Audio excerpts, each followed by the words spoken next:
In today's episode, we have Ana Luisa. As an engineer back in Mexico, Ana had always the dream to work in environmental management in a first world country.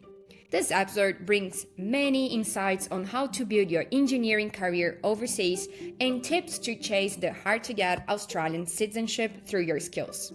From building and excelling in her engineering career to achieving permanent residency, her story will inspire us to embrace challenges and unlock opportunities, no matter where we are. Hi guys, and welcome to a new episode of Building Roots Abroad. Today we are here with Ana. Before we start the questions, I'll just let her introduce herself. So hi and welcome to our podcast. Hi, thank you so much for having me, Luisa. We can start the questions by how you started your career back home. So how you decided to go in the engineering field back in Mexico and your first work experience and things like that. Okay, so I decided to go to engineering because I wanted to do something about the environment.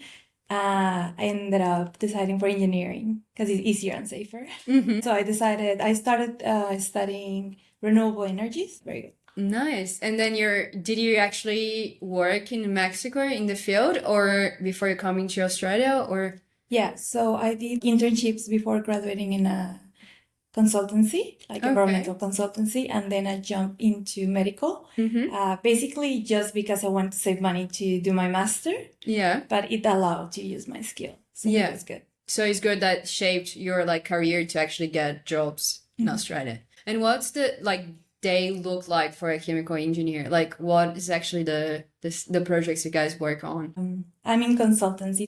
So for me in consultancy engineering, integrity management, I'm gonna be looking after those equipment so they don't do a failure that can result in an accident. Cool. So it's preventing stuff like that. That's cool.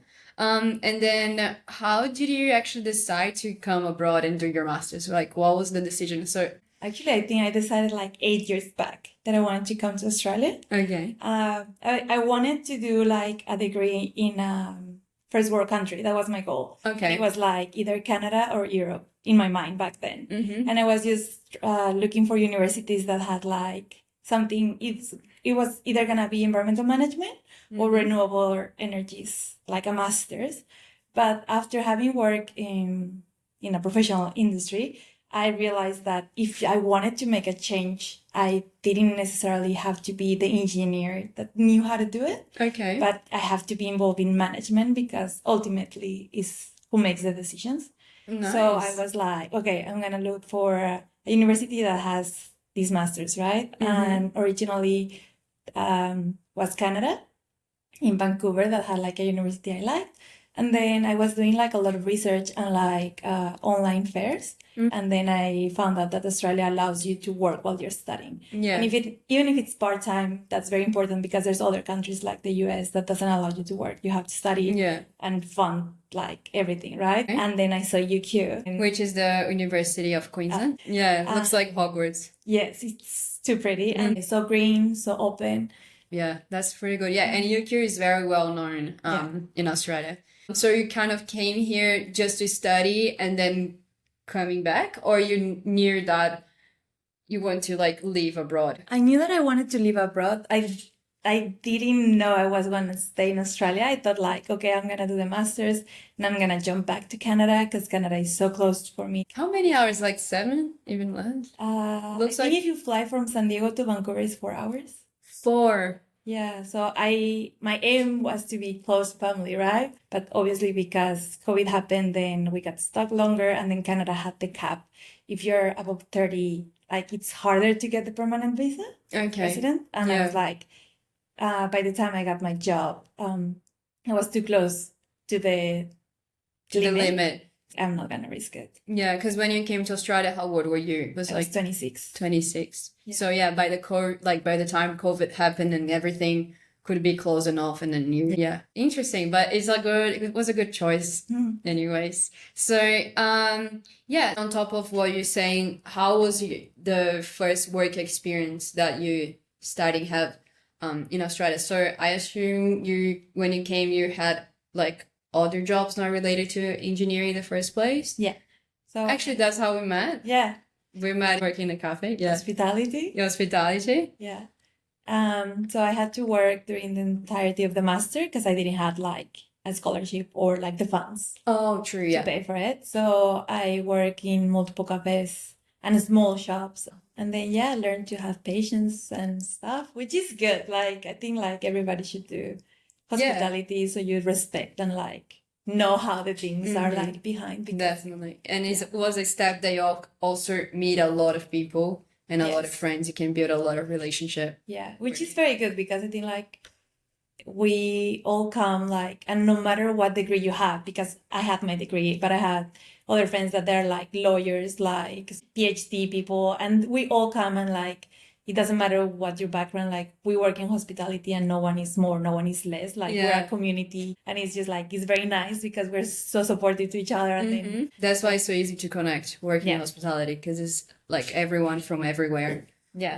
And then how you started the actually career kind of jobs, was just after you graduated or was Yeah. during the course? During the course I tried applying, it didn't work out. I think it was related when they ask you, are you Australian or not? Because I know a lot yeah. of filtering happens, even if it's unintended. I think it's just like a thing automatic in the computers. In the filterings they do, but then I was getting worried because a lot of people were like, oh, it's so hard to get a job in engineering. Yeah. It doesn't matter if you have like experience or not. And I started getting nervous. I was contacted by one company in Melbourne.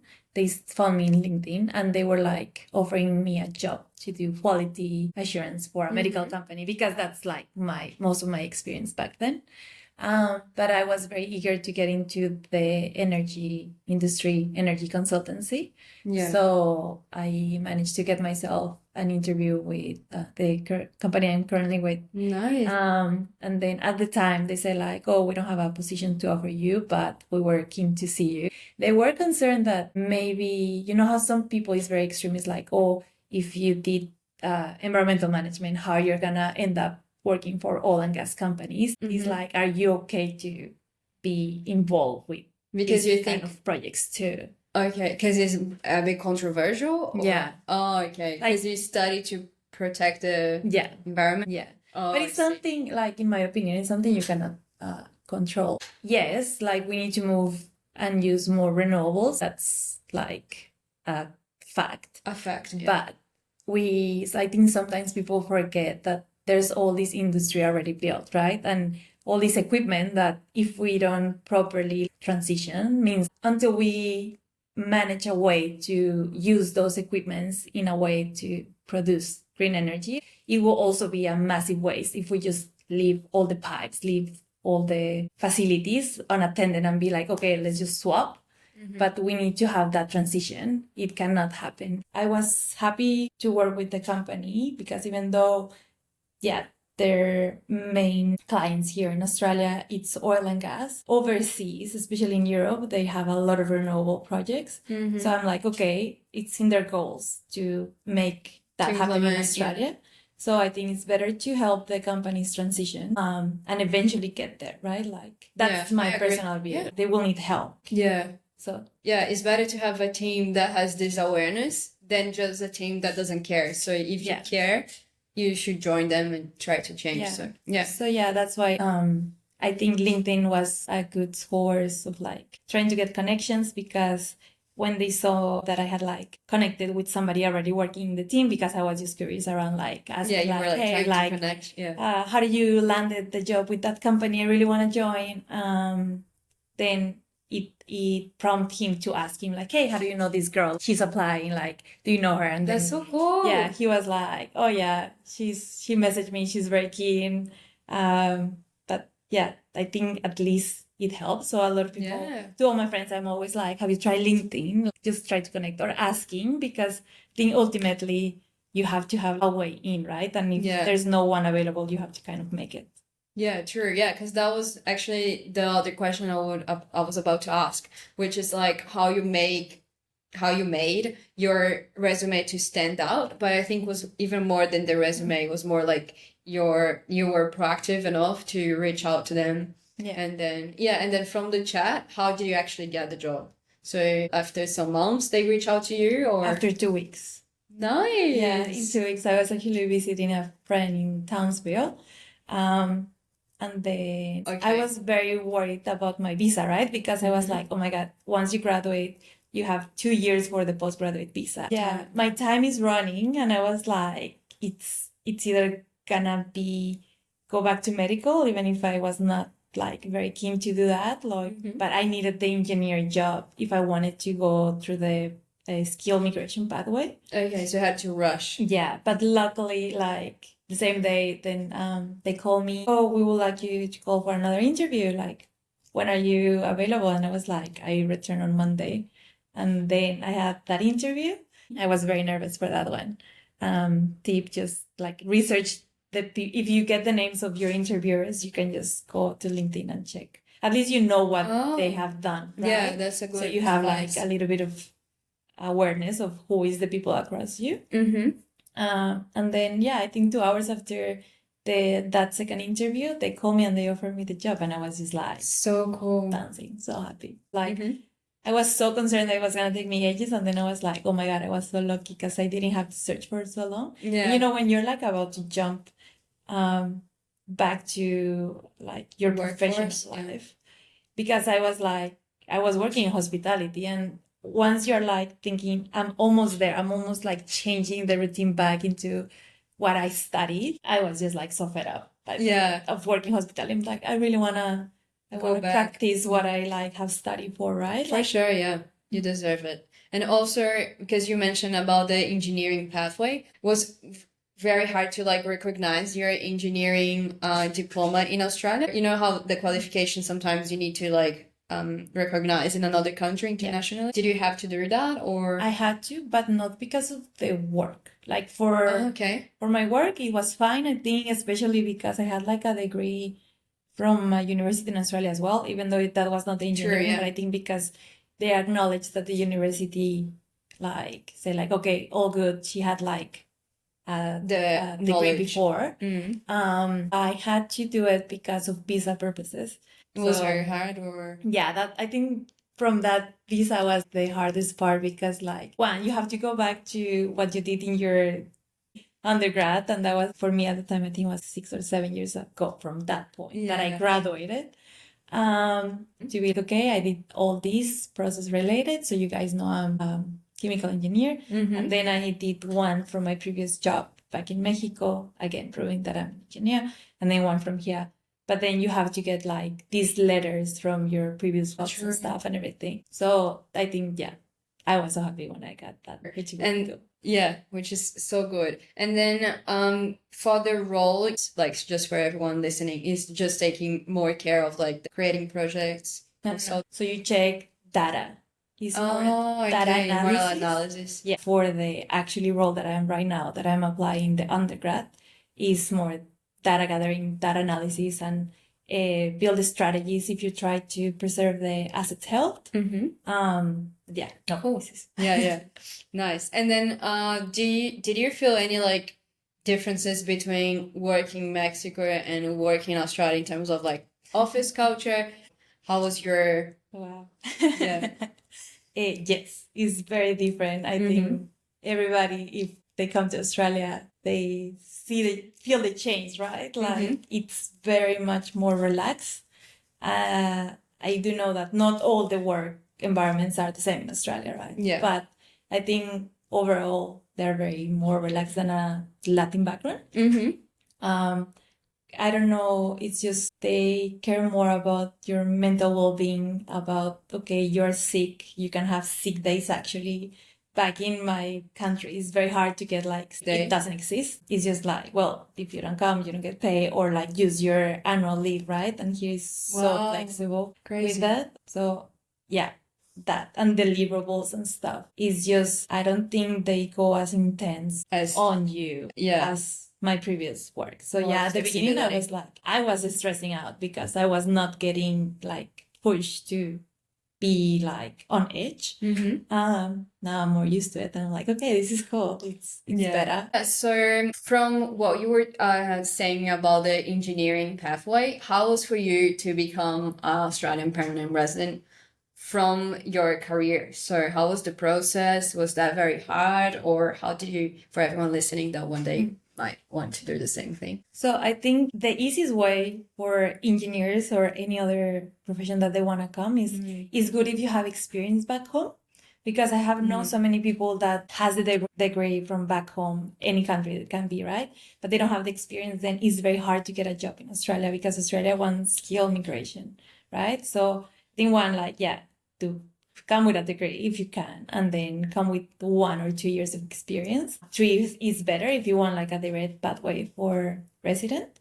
For me, I was like, for skill migration, just before graduating, I was like, okay, I can do skill migration with the master, right? And if I gotten a job in environmental management, then you need, I think at that time, like 1 year working with your company, and my master will back up that I had experience, and then I should have gotten like a pathway through a skill migration. It was easier for me to try to do it with engineering because I had like 2 years of experience back home, because like sometimes they change the list depending on the state and whatever like the country needs. So I was gathering everything, adding points in like, how can I get this? Yeah, I think just for context, like the points is just a system they have now for a skill visa. So like, they calculate some points based on what you have to offer. Like if you did a bachelor degree, 20 points. If you have like this level of English, 10 points. Yeah. Like And then, if you live in a regional area, another 10. So you had 95. That's if I like. I was just spending to do the IELTS again. Oh, okay. So that was me calculating. I had all the paperwork, but I was just, okay, from 85, I can go to 95 if I just improve the English. Because all the other was like accounting already, like the bachelor, the master, the age, because they also consider the age. I don't remember what else. But so my plan was like, okay, I'll get maximum score because I want to stay here in Brisbane. And I was gathering all that documentation, doing the Engineers Australia validation for it, which, that was the challenging part. But I was lucky enough that before I submitted that one, I had a chat with people at work, and they had just like helped one of my other coworkers with his visa. And they were like, would you want us to sponsor you? And I was like, really? Like, that's cool. They offer pressure. you first. Yeah, I was just like, no pressure, it's fine. Like I can make it work. I was like, it was risky because you never know how long it's gonna take them, like to approve Australia to invite you after you expression of interest is like in their system. Like you don't know if it's gonna be 3, 9, or 18 months for them to review your application and be like, okay, now you can apply. So work was like, no, that's fine. Let's just do it that way. It's gonna be faster and easier, and I got it that way. That's so cool. I love that. That's why they were like, rather do this one that having maybe lose you while you're waiting for the skill, because the skill is the one that is just go up in months. And once a company is sponsoring you, I think the government just make it easier. True. If you have the skills that they have within that. Yeah, makes sense. I think it's very good, the story you're telling, because like, sometimes everyone says like, oh, I'm too old to live abroad, or, oh, I wish I did my university, like my bachelor in Australia and everything. But I think that's actually not true. I think, as you said, it's better if you can set up stuff back home while like you're with family, you're just starting life, you don't have a lot of pressure of like paying bills, living abroad and everything. And then once you get the skills, and as you said, it was a very good tip, like 3 years of experience, you are like heaps of steps ahead of everyone else that tried to do like myself. I did everything here, so I think it's way harder, because as you said, like Australia needs people skilled, like that come here skilled. Like if you're gonna do the skills here, it would be a little bit longer and also more expensive. Yeah. Because I had a lot of friends that they did like their degrees, and as soon as they graduated, they came with other visas, right? Like either like a quick student visa for like either a language or project management or something short. Yeah. But they didn't apply what they studied in the university back home. So once they wanted to jump out of that visa, it was hard because like for the companies, you cannot prove that you have work. Yes. So I think that's True. the hardest part. Yeah. So yeah, definitely like you're It's an planning to amazing come, tip. just like wait a little bit, work while you're in your country or any other country, but as long as you have work experience, professional work experience, then it's easier in Australia. That's true. And then because like especially here than all other places, but the permanent residency is sort of like a big achievement. And also is a lot of stress that comes out of your body when you get it, I assume. Yeah. How was your feeling when you made it? Like when you Oh, I wanted to cry. I think I went to a room and cried because it was just like so special. Yeah, it's accomplishing something that you work very hard for it, and Australia makes you work very hard for it. I know, like everybody that has gone through the process, nobody will say, "Oh, easy peasy." Like unless it's like a relationship related. I think yeah, the but skill still, related is very tough. Yeah. So I think like, I don't know, it was like, okay, it's making like getting something you work so hard from. And then once I got the PR, I was so happy and overwhelmed, but I also was like, what's next? Freaked me out a little bit. But again, I was just like, this is something big, right? Because you are aiming for citizenship if you want it, if you want to stay longer. PR already gives you all the benefits from being like in Australia. You just have to renew if you don't want to get the citizenship every 4 or 5 years. True. Yeah, no, that's very overwhelming. And then changing a little bit the topic, in terms of community, do you find that you have a community here? Like how does your community looks like? You mentioned you didn't have the chance to meet a lot of Australians in the beginning, but is that still a thing? You have more internationals around you, or? Well, I think that has been like a roller coaster because I arrived and then my community was Latin, right? Nice, yeah. Mainly because in the master I had like Latin people with me. And then while working in hospitality, it was a mix. I think it was just like between Latin and European people that they come on working holiday.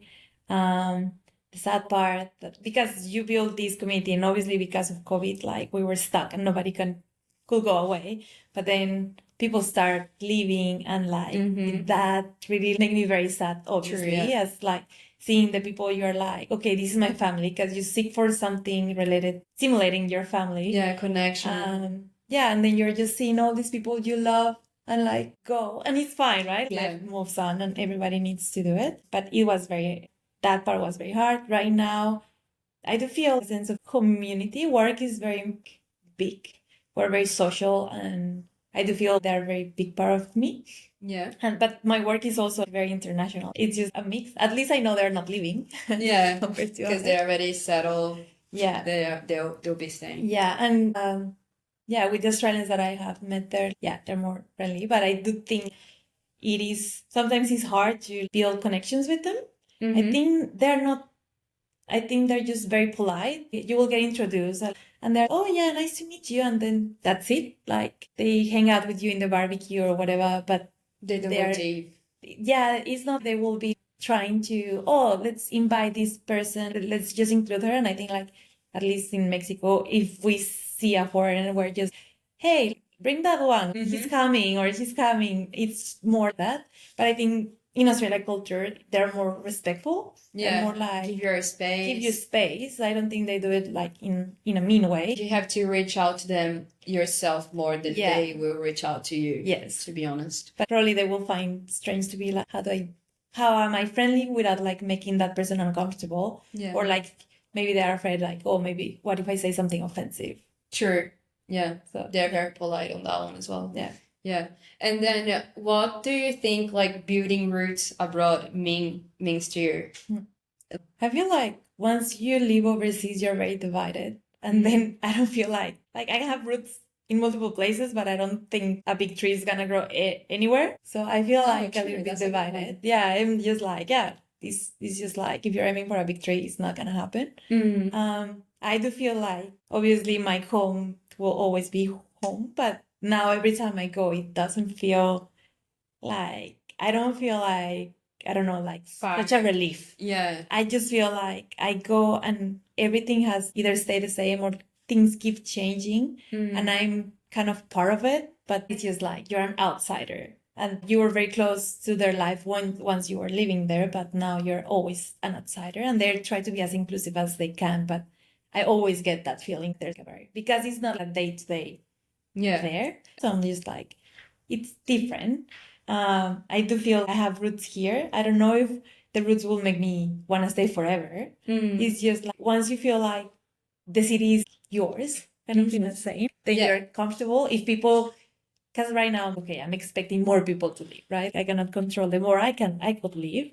But it's risky because there's key people that I'm like, oh, if they leave, I'll like, like hold myself a bit. Yes. Yeah. So yeah, I think that also the hook for the other question, which is like, do you feel you're gonna keep your building your roots here? But as you said, like probably yes, probably not. Is also a hard question. I think. Like as long as I'm here, I'll do my best because I wanna, even if I were to move eventually to another place, I will wanna look back and feel like, oh, that's home. Yeah. Too. Because it is. It is. If you become a citizen in such hard work, like you kind of came through all the processes and everything. Yeah. It is your home. And also, like, as you mentioned, feeling familiar with the city. I think Brisbane, I don't know other places in Australia, but like, it's very easy to get familiar with because it's like, it's a big city-ish, but it's also small. So like places will be always there. And then it's very walkable. Like, you know, where everywhere is. And if you have a car,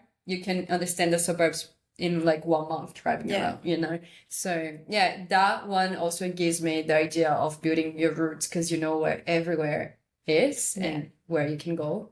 Yeah, or if somebody asks you a tip, or even if they're coming just to visit, or if they're like, oh, who can do this to my house? And then like Lori, well, I don't know if I can say names, but a person that has her business, she posted on Instagram, who knows an electrician? And I'm like, oh my God, I know an electrician, right? Like, she's like, when I catch up with her, she's like, how do you know? And I'm like, oh, he was recommended to my house ages ago, one of my rentals, right? Oh, that's cool. Yeah, that makes you feel you're building your roots because you know people, and especially I think it's the case of Mexico as well, but the community groups on Facebook, so like Brazilians in Brisbane, Colombians in Brisbane, like those groups also help a lot, at least for me, to understand like this part of the city, and everything I need I ask in the Brazilian group and they help me. So also it gives the sensation that you're building your roots here. As you said, you always know someone that does something, like that lady that does the cake, the guy that helps you with the car, and so on. So it's pretty cool. And then I think just to wrap up the episode, do you have any advice for everyone listening that wants to kind of follow the same path you did? Like something that you would do differently? I think like for professional advice, working to gain a skill overseas, keep record of it, because then once you want to migrate here, like they're gonna ask you for proof, kind of. You have to keep portfolio, payment receipts, pay slips. Pay slips that proving that you work in that company. Okay. If you leave a job in a good manner, ask, oh, could you like please describe what did I did while I was working with you, because I am intending to move overseas, and they are gonna want to hear from somebody that I work for. Okay, yeah. So it's just like if you can do those things, it will make things easier. What would I have done differently? Maybe try to build more, like, not force it, but maybe try to build more like with Australians, or like for me what it worked is like, even there's not like such a big community of Mexicans in here. I was lucky to be adopted by the Brazilians. True, she's so adopted, yeah.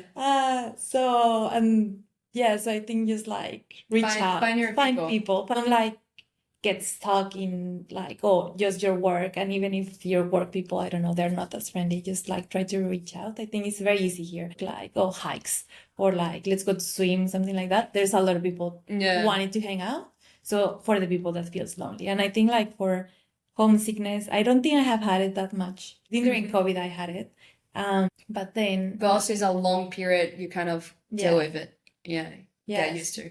I think I will always feel divided because I'm like, sometimes I'm like, oh, I'm sad I'm not there for my friend's dad or like my family's reunion or something like that. But I think you just like get over that, or I Yeah. got over it. Yeah, you do. Yeah. A little bit, yeah. Okay, so thank you very much. I think we got a lot of insights from our talk, everyone listening, and then all the pathway and how you made it. I know it sounds very easy, but I know you're struggling a lot. Like, it's a lot of struggles and a lot of things that you have to work on. And yeah, thank you very much for being here with us. And Thank you for having me. yeah, and then I will just see you guys next time. Bye.